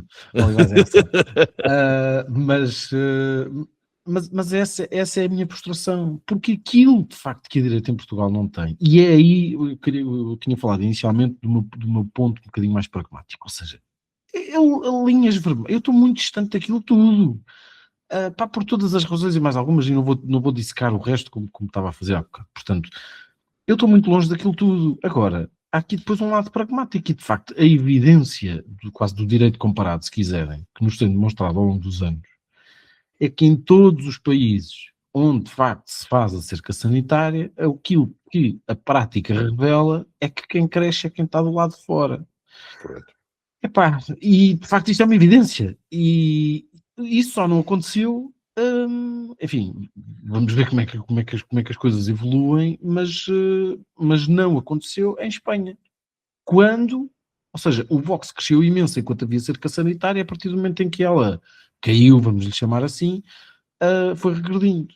E o PP começou a ganhar ou seja, derrubando a cerca sanitária, o PP começou a ganhar regiões, etc. E portanto, mas o PP também teve uma vantagem, mas Espanha nisto dá-nos uma goleada, ao contrário daquilo que fez o Benfica hoje ao Real Madrid. É que Espanha tem, e a direita espanhola tem um grau de produção de conteúdo, de produção intelectual, até de produção literária, se quiserem, de produção política, epá, de massa crítica e de discussão e de debate epá, e até de força e de coragem, que é uma coisa que em Portugal não há. E, portanto, aquilo que eu tenho pena é de não votar em Madrid, porque se eu tivesse que votar em Isabel Ayuso, isto para mim não tinha sequer discussão, não dava aqui a discutir linhas vermelhas, nem outra coisa qualquer, se eu voto nela e acabou. E ainda por cima ganha. Epá, e aqui é uma miséria franciscana por todo lado, até por uma razão, porque ainda que eu me sentisse um bocado mais à direita, eu em Espanha, até o Vox, que também decaiu bastante nos últimos anos, houve uma série de gente que foi... Sim, gente que se foi afastando, pá, o Espinosa, com quem o Vítor esteve e trouxe um belo recuerdo. Portanto, mas até isso, ou seja, o Vox quando aparece, até nisso, comparado com o Chega, era caramba, isto é a direita dura que nós temos direito. É isto. Pá, é o freak show. É a feira de maluquices. Hoje é amarelo e amanhã é azul. E epá, a minha frustração é essa, e portanto eu sinceramente, a minha vontade é, acabando as presidenciais, epá, fiquem os anos que quiserem discutir a direita, eu não quero saber. O que faz falta é o Passos Coelho, como é óbvio, não é? Quer dizer, é a salvação desta questão, porque resgata este papel da AD, do qual o Montenegro se demitiu. E o problema é que se não vier o Passos, se não houver Passos, e se não houver ninguém que no PSD consiga calçar esses sapatos e fazer este desígnio de estar mais alinhado do lado direito na questão dos valores, mas de facto apresentar um projeto credível de libertação para o país, o perigo se calhar nem vem a seu tempo, o perigo para o PSD nem vem tanto do Chega. O perigo vai vir de quem conseguir montar este projeto com credibilidade, como o Coutrinho acabou de mostrar agora, que conseguiu buscar 19% dos votos nestas eleições presidenciais, precisamente porque ninguém dava credibilidade nenhuma ao projeto apresentado pela área da AD. Pois, só que o Coutrinho teve quase 1 milhão de votos e decidiu fazer um site. Pronto, mas aí é que está. Mas o Coutrinho... Porque já não se fazem blogs, imagino. Se há uma coisa que mostra, é que se calhar a prazo, precisamente por estas razões todas que eu estava aqui a explicar, ou a tentar, não é explicar, porque é um exercício de extrapolação, mas estava aqui a extrapolar, a verdadeira ameaça a prazo para a AD não virá tanto do Chega. A prazo longínquo. Mas virá se não cumprir esta função de quem resolver apresentar aos portugueses. Agora sim, Vítor, tenho 1 minuto. 3 horas e meia para falar. Não, eu acho que o André Ventura começa logo por aí, é um tipo extremamente inteligente e conseguiu perceber ao fim de algum tempo o que é o Portugal real. Ele percebeu em Loures, logo ali, onde é que podia crescer. Um de vocês, acho que foste tu, Nuno Gonçalo Poças, que disseste que enviaram no Loures, era para perder, e ele achou que aquilo não era para perder. Ele achou, eu vou, mas vou para ganhar. Posso não ganhar, mas vou lutar até ao último. E pega naquele tema dos ciganos, que era um tema tabu em Loures, como é em muitos lugares, em que era aquilo que lhe daria protagonismo. Ele sabe perfeitamente, é um tipo que vem da comunicação, que se dava bem nos meios de comunicação a falar do Benfica e andou durante uns tempos ali à volta do Luís Filipe Vieira também para ver se ganhava algum protagonismo. E aquilo conquistou, e depois teve a sorte e foi crescendo. E depois teve que entender o país.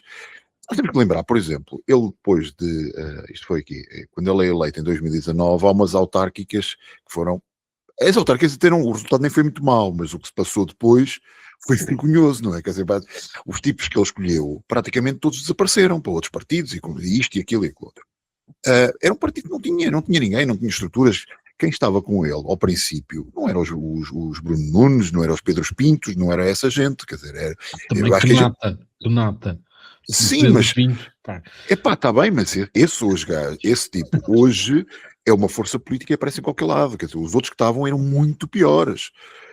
Imagina. Bom, imagina, sim, mas é verdade, mas hoje são leais, os outros não eram. E para ganhar algum protagonismo e acharam, isto é uma coisa que dura mais 2 ou 3 anos, eu vou garantir aqui o meu futuro político. As últimas autárquicas já não foram assim, já houve uma estrutura, apesar de não ter a estrutura e o caciquismo do PS, do PSD, como é óbvio, não tem anos para isso, mas já conseguiu 2 câmaras municipais, salvo erro, e muitos vereadores, muitos deputados municipais e tudo isso. Ele conseguiu perceber o país, especialmente o país do interior. Porque é que ele ganha no Algarve? Bom, foi o primeiro tipo que pegou na história da autoestrada. Tu hoje vais ao Algarve e já não pagas autoestrada. Anos e anos, algarvios a dizer porque é que pagamos uma autoestrada e temos que andar na 125, com quantidade enorme de mortes. Ele pegou nos tópicos que as pessoas queriam e hoje Agora pagamos todos, é muito melhor agora. Pronto, pagamos todos, mas ganha no Algarve. 2 ou 3 eleições seguidas a ganhar no Algarve. Claro. Portanto, é isso que ele quer. Ele sabe que o Portugal não é o Portugal do empresário. E mesmo os empresários que têm em Portugal querem é o Estado. Não têm problemas nenhums em pagar impostos porque sabem que vão buscar subsídios. Ou porque não os pagam. Porque não os pagam também e há todos. Ele percebeu o Portugal real. Mas o problema são as contas do orçamento. Não é? No dia em que ele for chamado a... Se ele não está no poder, pois, esse problema não é dele. Mas no dia em que lá chegar, não só tem um conjunto de promessas que vai defraudar objetivamente, como não tem... Oh, Nuno, há 6 anos tinha 67 mil votos, hoje tem 1.400.000. Acho que esse é o problema que ele tem. Quando lá chegar, que é da logo se vê, não é? Logo se vê. E aí convida algumas pessoas e depois... Quantas promessas é que o Costa cumpriu? Em 8 anos. Não, mas exato, o problema é esse. O problema é que... É que a gente falamos do... o Ventura isto, o Ventura... Mas quer dizer, nós olhamos para os 8 anos ou 9 anos do Costa. Isso é um verdadeiro desastre. O país não evoluiu, não fez nada. Eram anúncios para aqui. E o Montenegro vai pelo menos caminho. Quer dizer, a população em geral olha para o governo e diz: o que é que isto resolveu?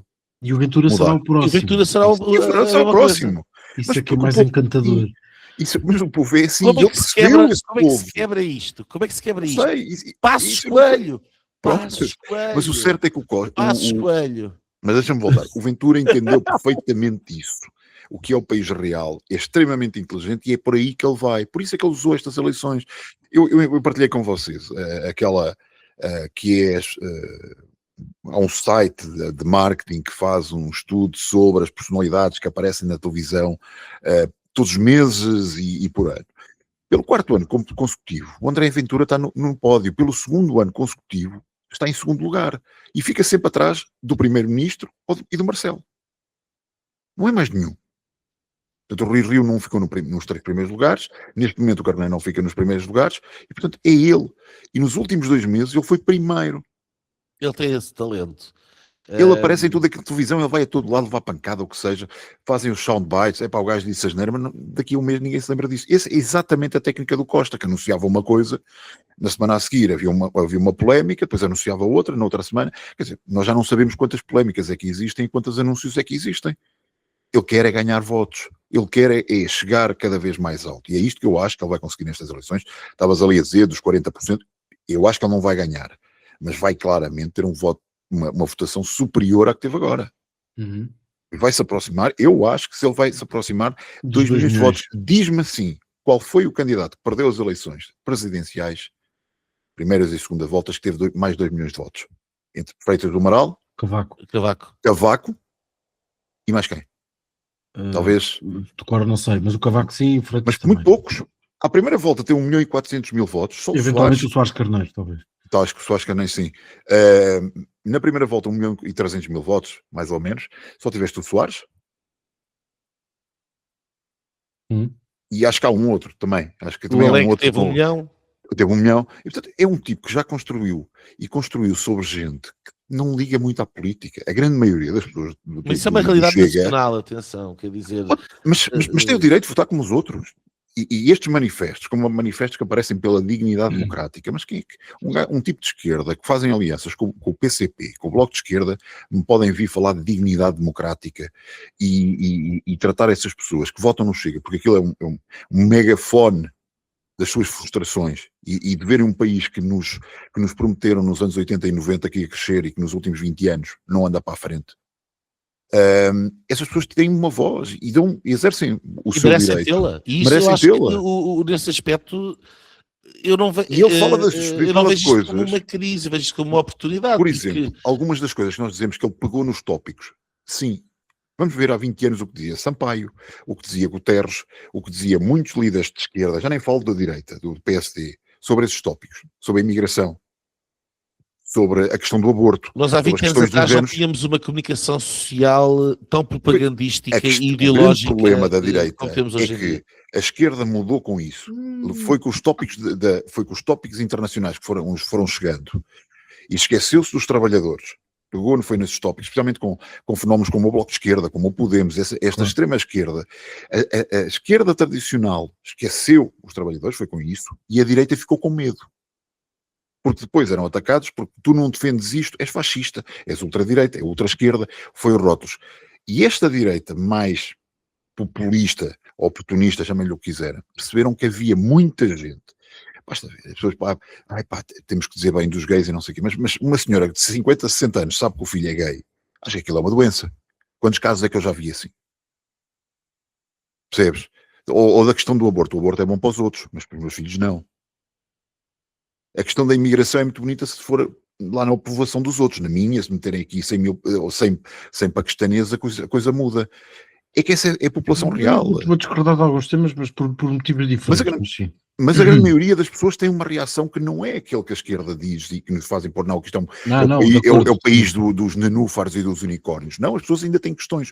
Quando vêm estes fenómenos, que dizem, tu tens hoje o direito de ter a tua opinião, as pessoas vão atrás. Podem não concordar com o Ventura, eu não gosto do Ventura. Não, e o Ventura tem esse mérito. Eu acho que a política ia ter coragem em política, claro. também é importante, para não dar só expressão àquilo que as pessoas acham, porque pode estar só errado, mesmo em relação à questão do aborto, quer dizer, houve um referendo, não é? Certo, e não é um tema sequer, a não ser lá aquele tipo que apresentou aquela moção que queria retirar os ovários às abortadeiras e não sei o quê. Pá. Isso não é um tema e já não é um tema para muita gente há muito tempo. Agora, pode voltar a ser um tema se quiserem alargar o prazo. Mas e mesmo a minha crítica a esse tipo de conservadorismo, eu também acho que a direita durante muito tempo, porque quis ter direito de cidade e para isso precisou de fazer uma série de concessões à esquerda, ou pelo menos está calada relativamente a isso, para não ser chamada de fascista, sendo que eu sempre achei isto um erro, porque nunca, ou seja, digam o que disserem, basta que não estejam de acordo com a cartilha. Até o Soares foi fascista, por amor de Deus. Não, Nuno, posso dizer outra coisa que eu já tive a oportunidade de dizer na semana passada. Deixa-me 10 segundos. O PSD sempre se demitiu oportunisticamente dessas questões para não ter fraturas internas por causa delas. Certo, de acordo.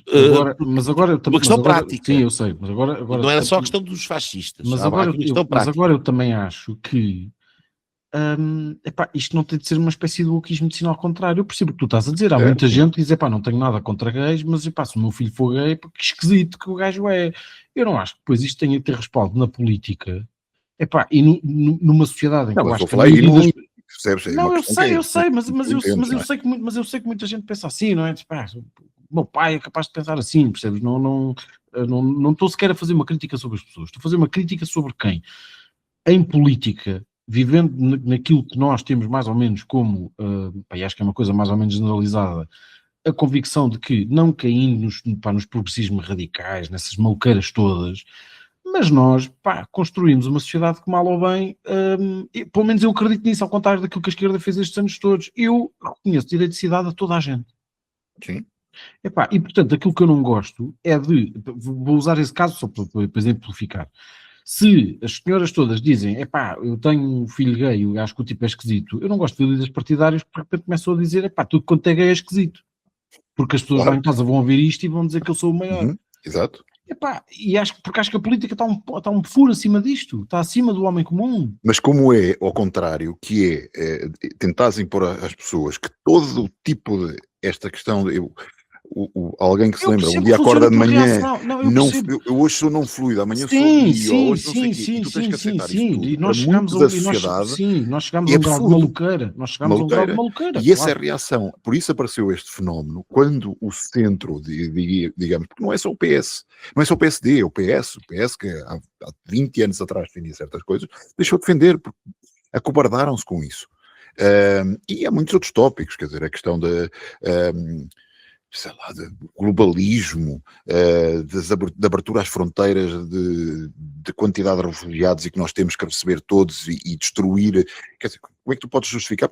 Eu acho que Portugal ainda nem chegou a esse limite, mas tu vês uma Alemanha, tu vês uma Espanha. Não é Meloni nem a Ayuso quem quer. Pá, Pronto, lamento exatamente, imenso. mas tu vês uma Portanto, Alemanha pá, ou eu uma... não compro- quando quer manteiga, não compro margarina. Pá. Claro, mas eu também não quero, eu também preferi uma Ayuso, eu sou um grande fã da Ayuso, como tu sabes, mas a questão é a reação das pessoas, por isso é que ele tem 1.400.000 votos, ou 1.300.000, não interessa, por isso é que subiu esse valor. Claro que sim, mas eu acho que relativamente à origem de tudo isto, nós estamos todos de acordo, não Certo. duvido nada disso. Pá. Não, E eu a depois propósito consegue gerir a da... comunicação de uma forma de aparecer e a todos os combates. Eu acho que se ele... Isto é eu disse logo isto ao início, é uma grande vitória política do André Ventura, que é, que eu, por exemplo, para o Almirante, foi um erro, que foi tentar desaparecer durante as legislativas, e aí eu acho que foi o momento em que a coisa virou.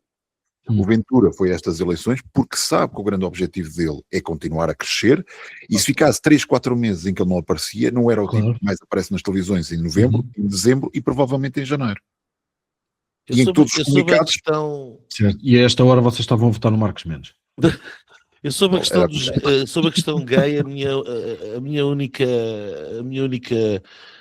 linha encarnada é essa ideia de que os gays saem do armário, quando toda a gente sabe que os gays saem do roupeiro. E é a única coisa que sinceramente me tira do sério este erro de tradução.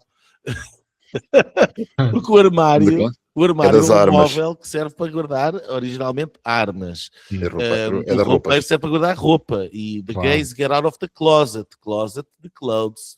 Roupa. Exatamente. É do roupeiro que os gays saem, não é do armário. Os gays a não ser que venham de pistola em punho. Os gays saem do golpeigo. Agora, e a outra coisa que eu também não vejo ninguém discutir e que acho que era um tema que devia ser de importância nacional, que é a questão da bandeira. É da bandeira. Nós temos uma bandeira que foi usurpada numa revolução, pespegada a bandeira do movimento revolucionário, neste caso da Carbonária, que não é diferente daquilo que aconteceu na Alemanha nazi, quando o partido nazi conquistou o poder e pôs a bandeira do partido como bandeira do país. Quer dizer, a Carbonária... Demos aqui um salto grande, mas eu concordo contigo. Eu acho que a bandeira devia ter o escudo aumental como está, mas de ser azul e branca. Exatamente, devíamos ter a nossa bandeira de sempre. Eu já não é de sempre. Vermelha e branca, vermelha seria muito bonita. Estás turbinado, estás todo turbinado, portanto, agora não estás a pensar bem. Mas esta questão da bandeira, ninguém fala, tal como a questão do roupeiro e do armário. Bem, agora que tratámos de todos os assuntos verdadeiramente importantes, se calhar passávamos às linhas. Vítor, qual é que é a tua linha? Olha, a minha linha é uma linha triste, é a morte de Fernando Medo, grande atleta. Eu vibrei muito com ele na minha adolescência, minha infância. Infelizmente não teve as grandes vitórias que se esperava, teve grandes recordes. Ele é de Beja, onde eu vivi durante muitos anos, e portanto conhecia a família, os meus pais conheciam a família, e fico triste porque, pronto, era que quando ele corria havia sempre aquela grande vontade, aquela grande excitação, ele vai ganhar. Deu-nos um recorde de 10 mil metros, que na altura toda a gente achava impossível, que durou até bastantes anos, até apareceram os quenianos e os etíopes e essa gente toda, e no mesmo, penso que foi no mesmo ano que o Carlos Lopes ganhou, em Los Angeles, a medalha de ouro da maratona, 84, não, 83, foi por aí. Uma grande figura, uma pessoa também muito humilde, e é uma pena, mas pronto, a vida é assim, e os nossos heróis, os nossos ídolos acabam por desaparecer. Associo-me. Olha, a minha linha torta, como de costume, e também, como muitas vezes é normal... Quando é do snooker. Não é, infelizmente, não é? O Massas já acabou e não calhou fazermos o programa naquela semana em cheio, acho eu. Ou então estávamos ocupados com outras coisas. Não, vai para a União Europeia e para aquela Pá, arrepia-me os pelos da nuca, eu fico siderado. Eu não consigo olhar já para a cara daquela mulher, da Ursula von der Leyen, uma pessoa que não foi eleita por ninguém, os europeus não conhecem ou não gostam, e que continua, e agora com o António Costa ao lado. Isto parece que é um filme de terror para me atazanar a minha sanidade mental, mas estas duas personagens foram à Índia assinar um acordo.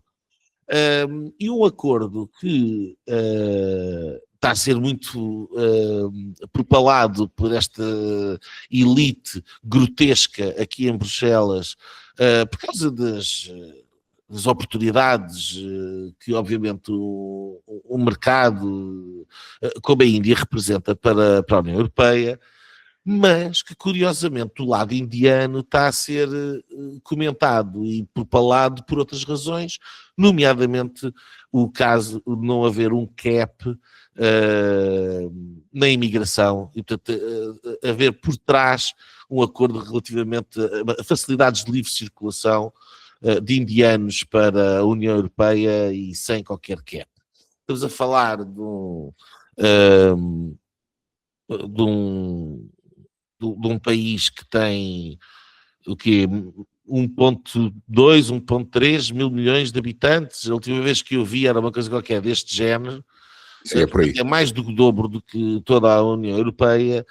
Um país que a maior parte da população vive em condições absolutamente miseráveis, e que obviamente olha e pronto, não é por se dar o caso de eu ter uma ligação e um vínculo ou admira e estar bem familiarizado com o que é que pode acontecer com o fenómeno migratório dessa região em excesso,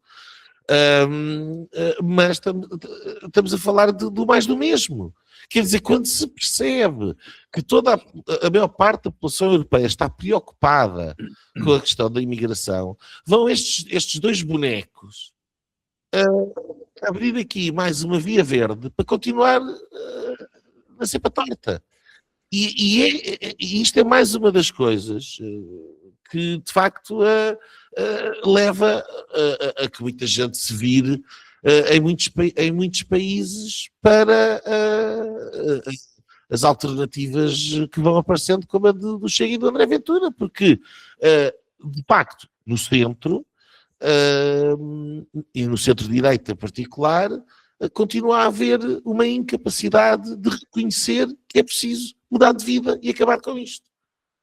Não há capacidade da Europa, que já hoje em dia tem cerca de 60% dos gastos mundiais com o Estado Social, é absolutamente impressionante, considerando que só tem 500 milhões de habitantes e nós somos 7 mil milhões, portanto é uma questão de fazer as contas quanto à discrepância e achar que isto pode continuar a importar e com o caminho migratório que tem tido nos últimos anos. Esta gente não percebe, não acorda. É absolutamente lamentar. Nuno Poças. Bem, eu tinha duas linhas, uma um bocadinho mais dura ou lamentável, e a outra é uma nota anual, na verdade. A primeira é relativamente ao que se passa no Irão. Nós também não temos falado aqui muito sobre esse tema e na verdade também não se tem falado muito, mas tenho sentido imensa falta das manifestações e de flotilhas e de abaixo-assinados e coisas do género. Parece que só há umas coisas que merecem, outras não. Mas de facto eu acho que nós temos a obrigação moral, lá está, de olharmos para aquilo que ali se está a passar e tomarmos uma posição. Não nós individualmente, ou como é óbvio, mas coletivamente, sim. A segunda nota é para alertar os nossos estimados ouvintes que para a semana, quinta-feira, começa o Torneio das Seis Nações. Então pronto. Isso já E- pode ser. Isso já Sim. pode. E o Turbino não estará Snooker presente. é que Não, não. o Turbino não estará presente e pá, eu este ano lamentavelmente não vou ver nenhum jogo, mas tenho pena e portanto ficarei a assistir. Fica o recado para quem estiver mais desatento. Muito bem. Eu, por acaso, só uma última nota, foi com uma agradável surpresa, um pequeno testemunho, porque eu estou habituado a tudo o que é flotilhas e manifestações do tipo flotilheiro aqui por Bruxelas, ando constantemente. Aliás, qualquer dia aparece uma fotografia comprometedora no meio de uma manifestação pela Palestina, ou uma coisa assim do género, só porque ia a passar e tem que Ias a pelo passar. meio deles para passar de uma rua para a outra, já me aconteceu. Não cheira bem, são manifestações que não cheiram bem, literalmente. Mas eu tive uma surpresa agradável no outro dia, a sair da universidade em Leuven e a chegar ao largo da estação em Leuven para apanhar o comboio, para vir para Bruxelas, para vir para casa. E estavam de facto lá cerca de umas 500, 600 pessoas numa manifestação por causa da questão do Irão. Boa. Portanto, Penso que também já houve uma em Lisboa. Já A sério? houve qualquer coisa pequenina, mas houve. Então não foi mediatizada. Não. aí é que está. É que Bem. as coisas depois até existem, mas os mídia é que têm Pois. o gatekeeping da situação, não é? Se fossem 4 Bem. tipos a pedir para pararem com a fome na Alemanha por causa Não, do são capitalismo 4 assim. tipos a reclamar com a Polícia Federal Americana de Exportação de Imigrantes Ilegais, já estava em paragonas do telejornal. Enfim, E bem, é o que há. E só podemos ter essa discussão Exato. depois. Meus senhores, muito obrigado. Nuno Poças, Vítor Nunes, muito obrigado aos nossos ouvintes por nos terem acompanhado nesta noite, ou que será um dia, ou noite, ou o que for, mas para nós é uma noite que já vai longa. Já sabem, o nosso programa está disponível nas diferentes plataformas. Em vídeo, estamos no Spotify, estamos no Facebook, na nossa página de Facebook, estamos no YouTube e através do YouTube também no nosso site www.linhasdireitas.net e depois em áudio em todas as plataformas de podcast tradicionais de iTunes e companhia. Muito obrigado pela vossa companhia, pela vossa atenção, pela vossa paciência. Despedimos com amizade. Até à próxima semana. E pronto. Foi assim que acabámos de ter o incomensurável privilégio de assistir ao podcast Linhas Direitas. O podcast Sensação da Direita. Em Portugal e em português. Para a semana, juntem-se outra vez.